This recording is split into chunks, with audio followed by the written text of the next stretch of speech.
Good evening, ladies and gentlemen. Welcome to this special coverage on Nile TV International.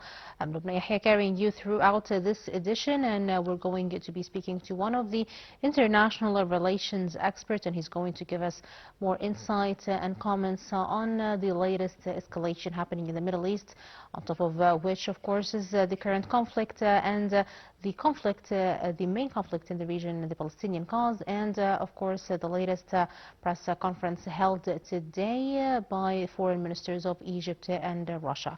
Dr. Nabil Negm, the international relations expert. Good evening to you, Dr. Nabil.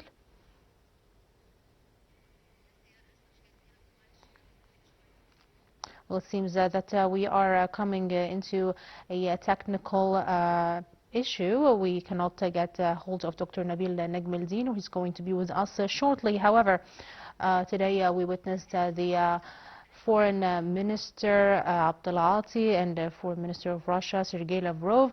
They both have held a press conference recently, and they both hailed the strong ties between Egypt and Russia, decades long of friendship and political coordination and historical coordination as well. We got the technical issue covered, and now we have the international relations expert, Dr. Nabil Negm, with us on the phone. Good evening to you, Dr. Nabil. Good evening to you, and thanks for having me. Thank you for being with us on Nile TV International, sir.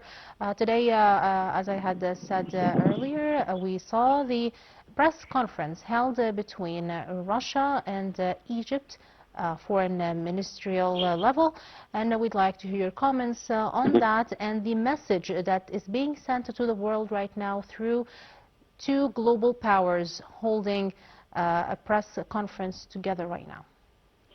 I would like to start by mentioning that there is a strategic and long, solid relation between Cairo and Moscow, and the relation between His Excellency President Sisi and His Excellency Vladimir Putin, the Russian president, are quite distinguished.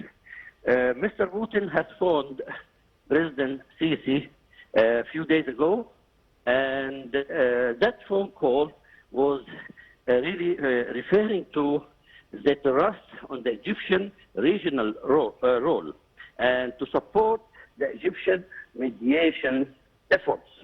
The visit of our foreign minister, Dr. Badr Abdullah, to Moscow today, he is having a private message from President Sisi to President Putin, and to enhance on the Egyptian efforts to de-escalate the tension in the Gulf area.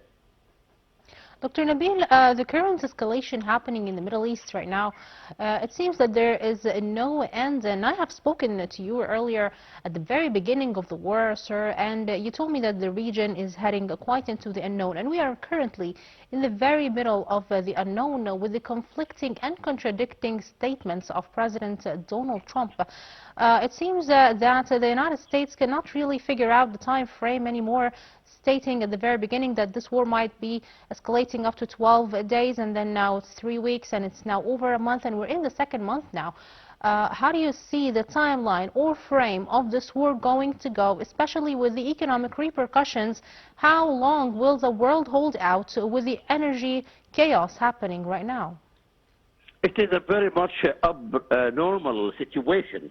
I have covered the international relations for the last 30, 40 years, and I have never seen a war without a political brain behind it. I have never seen something like what's going on today. There is no sort of political vision. Mr. Trump, it's like, you know, he has been dragged to this war by the criminal Prime Minister Benjamin Netanyahu, and when I say criminal, the ICC described him and issued an order to arrest or a warrant to arrest this Prime Minister. So this guy has dragged the president of a big superpower like USA to a situation where he cannot manage. And I don't think that this contradictory messages coming out of the White House is just one proof that this man is totally out of control, because you cannot lose the popularity of yourself among the people of USA and keep going. Especially, there is a sort of mediation to stop this war, and he doesn't listen.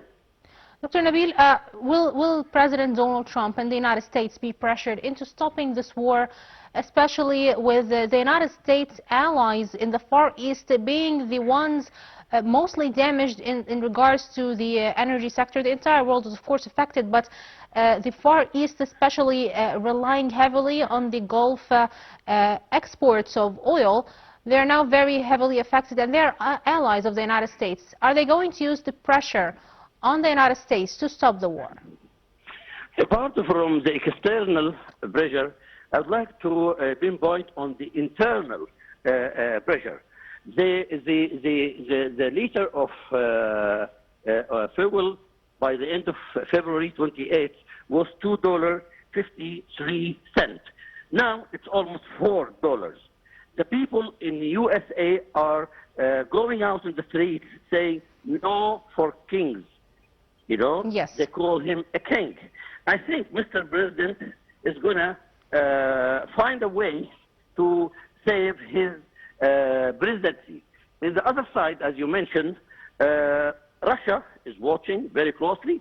China is watching very, very closely, because what is going on by the two sides, Iran and USA, is going to push the whole world economy into the unknown.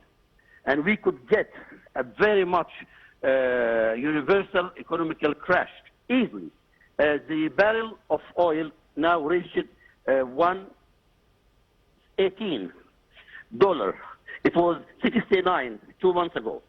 I believe very much if they don't stop that war, it could get out of control, and I believe very much Russia, Egypt, Pakistan, Turkey, and Saudi Arabia are coordinating together to get that mad situation back to the wisdom.